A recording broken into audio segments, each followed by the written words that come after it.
Hello दोस्तों, welcome to Mission High nursing classes. आज आपके सामने बहुत इंपॉर्टेंट वीडियो लेके आया हूँ साइकोलॉजी का।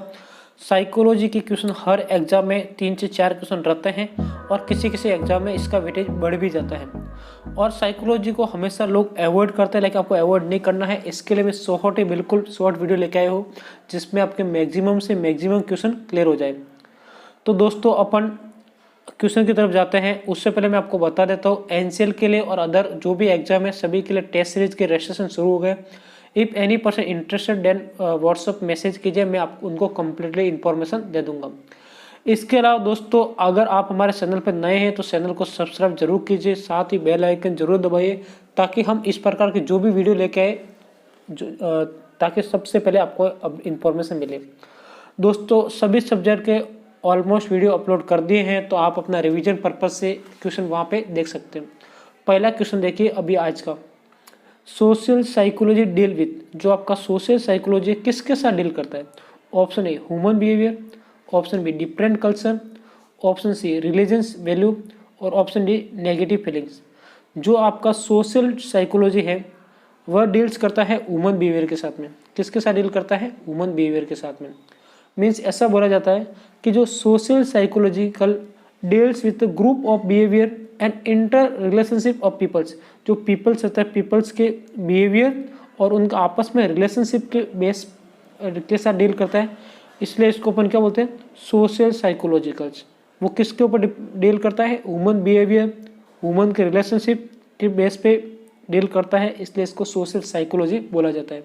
Next question, exclusion of unwanted और अनप्लीजेंट एक्सपीरियंस, इमोशन और आइडिया फ्रॉम कॉन्शियस अवेयरनेस। बहुत इंपॉर्टेंट है यहाँ पे कॉन्शियस और अनकॉन्शियस को अलग करना।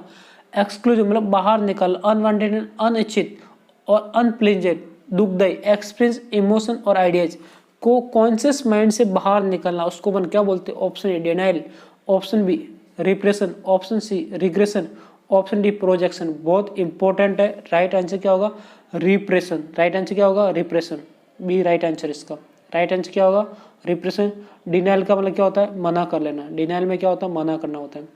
नेक्स्ट क्वेश्चन देखना, when an individual experience his failure and difficulty by blaming other is known. जब कोई पर्सन फेल हो जाता है या कोई प्रॉब्लम आता है लेकिन उसका ब्लेम ऑलवेज किसी दूसरों को देते हैं, उसको अपन क्या बोलते हैं?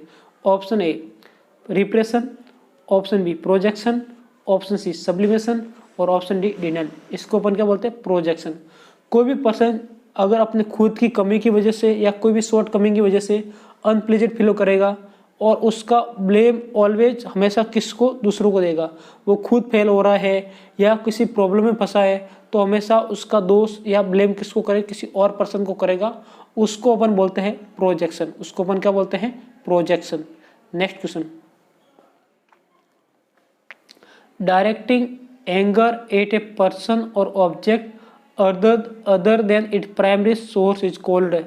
Option A denial, option B projection, option C displacement और ऑप्शन डी कॉम्पेसेटन। इसमें क्या कर रहा है? पर्सन एंगर हो रहा है, ठीक है। Directing anger at a person object other than it primary source, पर जो पर्सन प्राइमरी सोर्स है उसके अदर दूसरे लोगों के ऊपर गुस्सा हो रहा है या किसी चीज़ के ऊपर गुस्सा हो रहा है, उसको अपन क्या बोलते हैं? उसको बोलते हैं displacement. Option A denial, projection, displacement. तो राइट आंसर क्या होगा? डिस्प्लेसमेंट। सपोज एक पर्सन ऑफिस से घर आता है या किसी उसके बॉस ने डांटा है तो वो अपना गुस्सा किसी और पर्सन के ऊपर, किसी अपनी वाइफ को डांट लेगा, बच्चों को डांट लेगा, उसको अपन क्या बोलते हैं? डिस्प्लेसमेंट। मतलब पूरा स्थानांतरण कर दिया, पूरा प्लेसमेंट किसी और के ऊपर कर दिया, डिस्प्लेसमेंट कर दिया। Next question, according Maslow hierarchy needs of the hierarchy which of the following is basic needs. आपने पता है कि जो मास्लो ने जो थ्योरी दी थी कि भाई बेसिक नीड्स पर्सन की क्या है, नीड्स का भी प्रायोरिटी बेसिस दिया था। तो बेसिक नीड्स क्या है? Option A oxygen, option B love, option C safety, option D self esteem. आपने दोस्तों ऐसा एक साइकिल्स पे देखा होगा, ठीक है, ऐसा साइकिल्स देखा होगा, डिफरेंट लोग अलग अलग बनाते हैं लेकिन जो उसका रखने का जो क्रम है वो मेन इंपॉर्टेंट है, ठीक है। सबसे ऊपर क्या रहता है? सेल्फ एक्युलेशन होता है। मीन्स हाईएस्ट लेवल पे कई बार एग्जाम में क्वेश्चन पूछा जाता है, हाईएस्ट लेवल पे कौन सा रहता है? सेल्फ एक्युलेशंस। और लोएस्ट लेवल पे कौन रहता है, फिजियोलॉजिकल नीड्स। फिजियोलॉजिकल नीड्स के अंदर क्या आता है, ऑक्सीजन, एयर, हंगर, ये पर्सन की क्या बेसिक्स नीड्स है, इसके बिना पर्सन रह नहीं पाएगा। जैसे ऑक्सीजन चाहिए उसको, एयर चाहिए, हंगर खाने के लिए चाहिए, ये पर्सन की क्या है, बेसिक नीड्स है। इसके अलावा ये फर्स्ट लेवल, इसके बाद में अपन सेकंड लेवल की बात करते हैं, safety and security. Third level पे love and belonging. Fourth level पे सेल्फ स्टीम। और 5 लेवल पे सेल्फ एक्चुअलाइजेशन, जो हाईएस्ट लेवल पे होता है। Next question, the internal drive और externally arising stimulate which leads to action or throw is called option A emotion, option B phobia, option C motive, option D anxiety. तो right answer क्या रहेगा, right answer जो internal drive या externally arising stimulate, किसी चीज के प्रति आपको स्टिमुलेट कर रहा है, लीड्स टू एक्शन और थ्रो, किसी को काम को करने के लिए आपको स्टिमुलेट कर रहा है इंटरनली या एक्सटर्नली, इंटरनल ड्राइव से और एक्सटर्नली एराइज से, उसको अपन क्या बोलते हैं, उसको बोलते हैं मोटिव। उसको क्या बोलते हैं, मोटिव। राइट आंसर क्या रहेगा, A C motive. Next question, father of the intelligence test, जो आईक्यू और अलग अलग आईक्यू डिटर्मिनेशन के लिए जो टेस्ट होते हैं, उसके फादर कौन से हैं, उसका फादर है अल्फ्रेड बाइनेट। ठीक है, इसके अलावा ऑप्शन क्या है, Alfred Binet, Erik Erikson, Alfred Adler और कार्ल जंग। एरिक एरिक्सन ने अपना एक थ्योरी दिया था जिसका नाम है साइको सोशल थ्योरी, बहुत इंपॉर्टेंट थ्योरी है। साइको सोशल थ्योरी दिया था एरिक एरिक्सन और साइको सेक्सुअल थ्योरी दिया था सिगमुंड फ्रॉइड। दोनों में आपको डिफरेंस पता होना चाहिए, बहुत बार कंफ्यूजिंग के लिए एग्जाम में क्वेश्चन पूछा जाता है। साइको सोशल थ्योरी किसने दिया था, साइको सोशल थ्योरी दिया था Erik Erikson. Psycho sexual theory किसने दिया था, सिगमुंड फ्रॉइड। जो father of the intelligent test है वो अल्फ्रेड बाइनेट ने दिया था, और इसके लिए इसने एक आईक्यू का एक फॉर्मूला दिया था, IQ equal to MA upon CA into 100। MA upon CA का मतलब क्या होता है, mentally age upon chronological age into 100 से मल्टीप्लाई करना, ये IQ के लिए डिटर्मिनेशन है। बहुत अच्छा क्वेश्चन था। Next, national institute for mentally retarded, जो मेंटली रिटार्डेड पर्सन है उसके लिए नेशनल इंस्टीट्यूट स्टैब्लिश किया है, कहाँ पे है, option A Mumbai, option B Delhi, option C Pune, option D Hyderabad. Mumbai में नहीं है, मैं वहीं रहता हूँ तो मुझे पता है। दिल्ली में नहीं है, पुणे में नहीं है। पुणे में क्या है, नेशनल केमिकल लैब है, नेशनल इंस्टीट्यूट ऑफ वायरोलॉजी है, नेशनल सीरम लैब है, ये सब कहाँ पे है, पुणे में। जो हैदराबाद में है, हैदराबाद में क्या है, national institute for mentally retarded person का कहाँ पे है, हैदराबाद। हैदराबाद में भी अगर आपको प्रॉपरली जगह पूछे तो कहाँ पे है, सिकंदराबाद में। कहाँ पे है, सिकंदराबाद में। कहाँ पे है, सिकंदराबाद में। Next question, Rorschach projected test is design to measure, option A unconscious intention, option B dream, option C conscious desires, option D brain size. ये क्वेश्चन मेरे स्टूडेंट के लिए, आपको इसका राइट आंसर मेरे कमेंट बॉक्स में देना है, ठीक है, और आप आंसर के साथ ही फीडबैक भी आप जरूर दीजिए। नेक्स्ट क्वेश्चन की तरफ अपन मूव करते हैं। Jean Piaget theory is based of following principle, जो जीन पाइजेट ने थ्योरी दी थी कौन से प्रिंसिपल के बेस पे थी, option A psychosexual development, option B moral development, option C psychosocial development, option D cognitive development. देखो दोस्तों, अभी मैंने लास्ट में बात किया था, जो साइकोसेक्सुअल डेवलपमेंट या साइकोसेक्सुअल थ्योरी किसने दिया था, तो किसका प्रिंसिपल था, वो था Sigmund Freud. Psycho social Erik Erikson. जो कॉग्निटिव डेवलपमेंट है वो जीन पिंजेट का था, जो मोस्ट ऑफ चिल्ड्रन के लिए दिया था। किसके लिए दिया था, बच्चों के लिए। तो राइट आंसर क्या रहेगा, डी, चिल्ड्रन के लिए दिया था। Next, what name did Freud give to his model of development which comprise id, ego and super ego. आपको दोस्तों पता है ईड, ईगो और सुपर ईगो के रिलेटेड कई बार क्वेश्चन पूछा जाता है। ये कौन से मॉडल पे बेस पे है, option A genetic model, option B structure model, option C topographical model, और ऑप्शन डी अनकॉन्शियस मॉडल।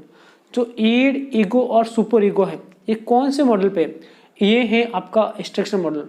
दोस्तों अगर आपको स्ट्रक्चर मॉडल और ईड, ईगो, सुपर ईगो की प्रॉपरली पूरी सिगमंड थ्योरी की क्लास चाहिए तो मैंने सबसे पहले जो हमारे क्लासेस शुरू की थी उस टाइम सबसे लास्ट में आपको वीडियो मिल जाएगी।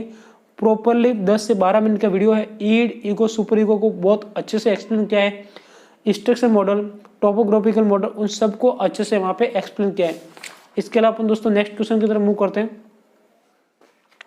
ए strong feeling of whole organism is called, option A motivation, option B emotion, option C communication और option D transformation.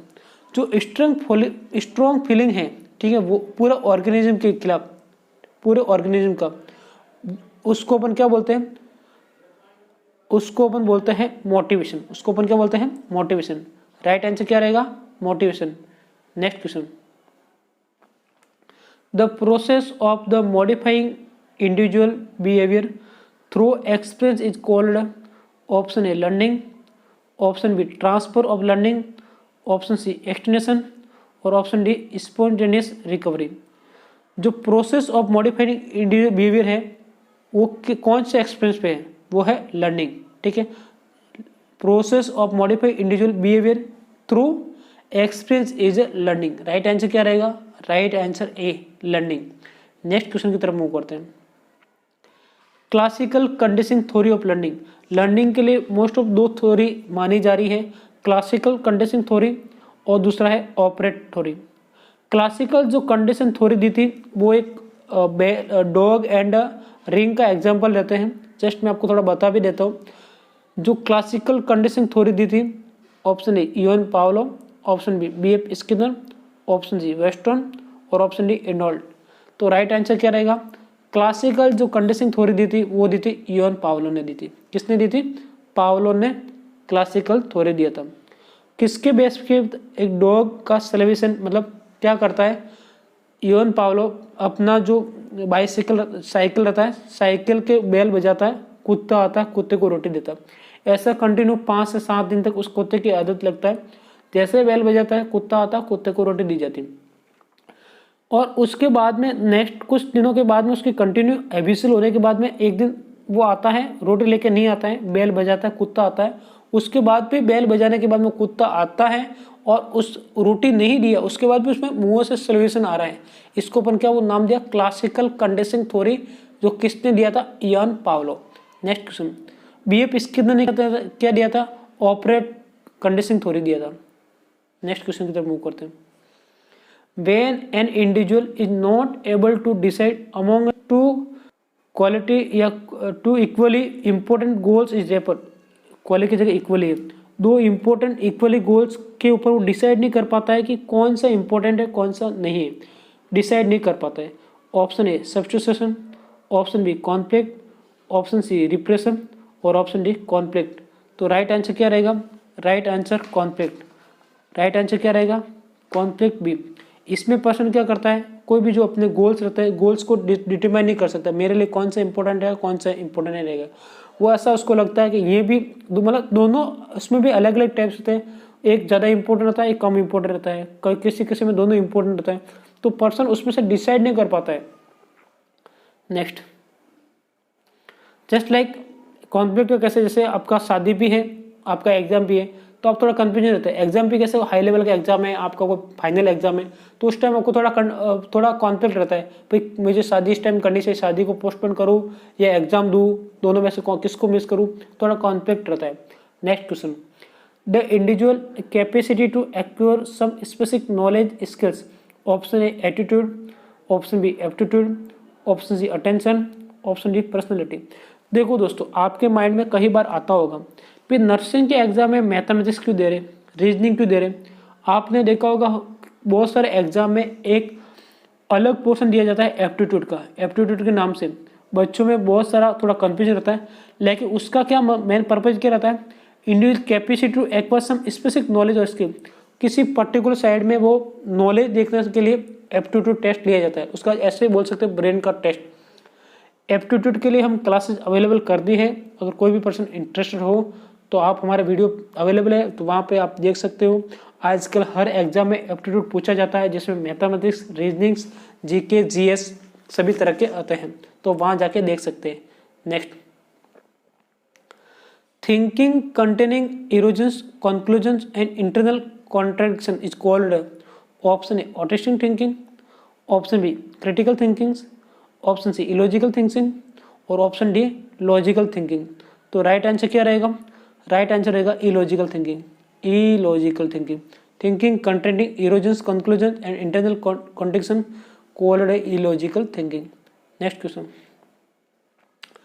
In which the following the most hard और डिफिकल्ट और complicated type of conflict.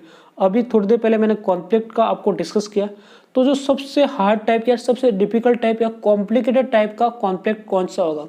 Option A avoidance conflict, option B approach avoidance conflict, option C approach conflict, option D all of above. देखो दोस्तों, जो most जो difficult रहता है उसमें जिसमें व्यक्ति सबसे ज़्यादा परेशान रहता है वो होता है अप्रोच एविडेंस कॉन्फ्लिक्ट। मतलब राइट आंसर क्या रहेगा? Right answer B.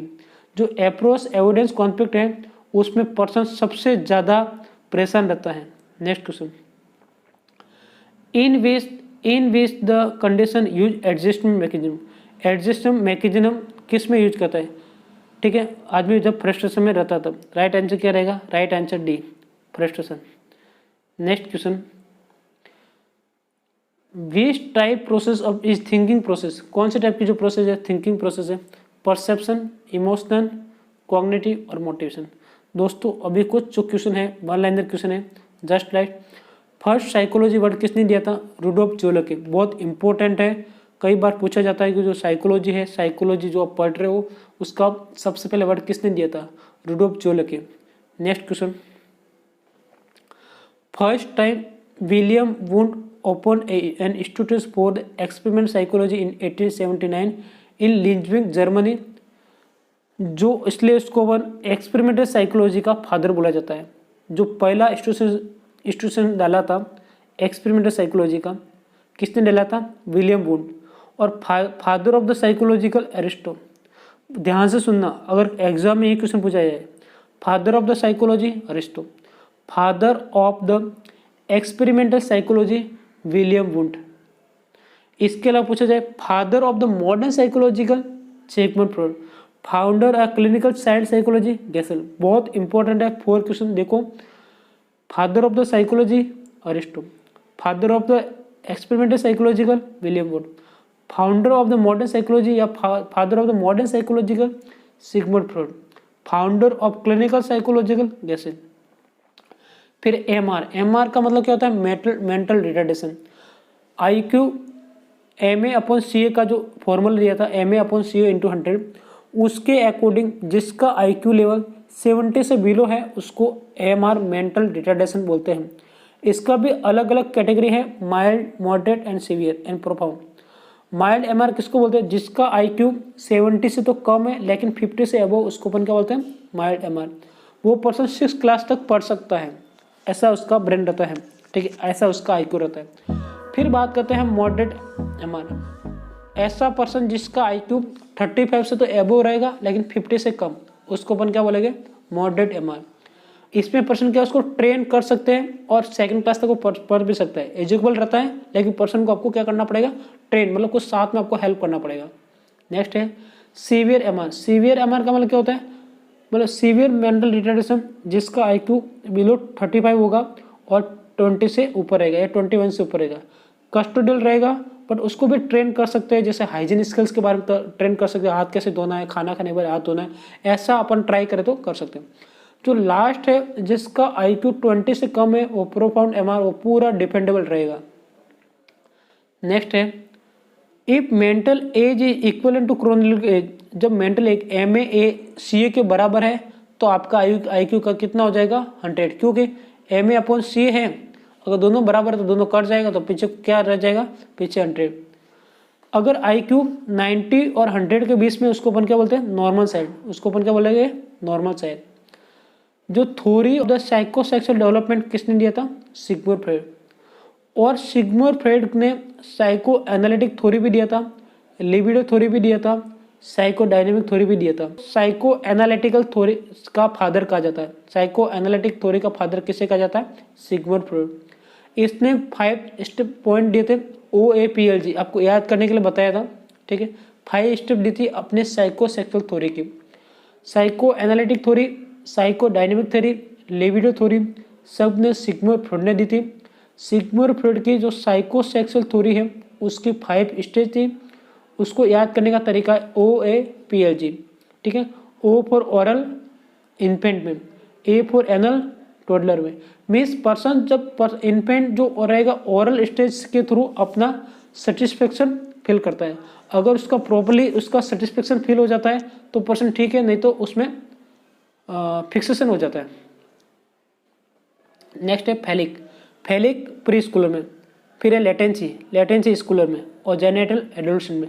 एक वेरी इंपॉर्टेंट क्वेश्चन है कि फैलिक स्टेज प्री स्कूलर में रहती है, दोनों पीपी याद रखना है, ठीक है। फैलिक स्कूल दोनों को पीपी से याद रखना है, प्री स्कूलर में रहता है। और इसके अंदर 2 टाइप्स के कॉम्प्लेक्स प्रेजेंट होते हैं, ओडिपस कॉम्प्लेक्स और इलेक्ट्रो कॉम्प्लेक्स। और जो फैलिक स्टेज रहता है जनरली 3rd स्टेज है, और 3 से 5 ईयर जो प्री स्कूलर उसमें प्रेजेंस रहता है।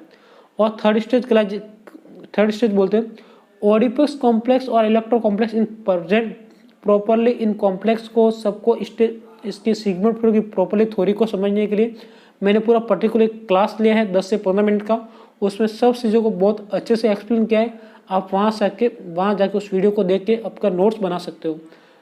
लास्ट क्वेश्चन है ऑपरेट कंडीशन थ्योरी, पहले बता दिया था BF स्किनर, ये लैंडिंग थ्योरी है। दोस्तों ऑल द बेस्ट, आगामी जो भी एग्जाम आ रहे हैं NCL, EPNSM, EP, CSO सभी एग्जाम के लिए। दोस्तों अगर हमारा वीडियो अच्छा लगा है तो अपने दोस्तों को अधिक से अधिक शेयर करना, ताकि हम इस प्रकार के और भी वीडियो लेके आए। Test series, study material, notes, all this things के लिए आप हमारे व्हाट्सएप पे मैसेज कर सकते हैं। अगर ग्रुप में भी जुड़ना चाहते हो, व्हाट्सएप ग्रुप में बॉयज़ और गर्ल्स दोनों का सेपरेट ग्रुप है। और जो पर्सन ऑलरेडी हमारे किसी ग्रुप में जुड़े हैं वो प्लीज़ हमें मैसेज मत कीजिए, जो न्यू पर्सन है वो आप हमें मैसेज कीजिए, मैं आपको ग्रुप में भी ऐड कर दूँगा। All the best, thank you.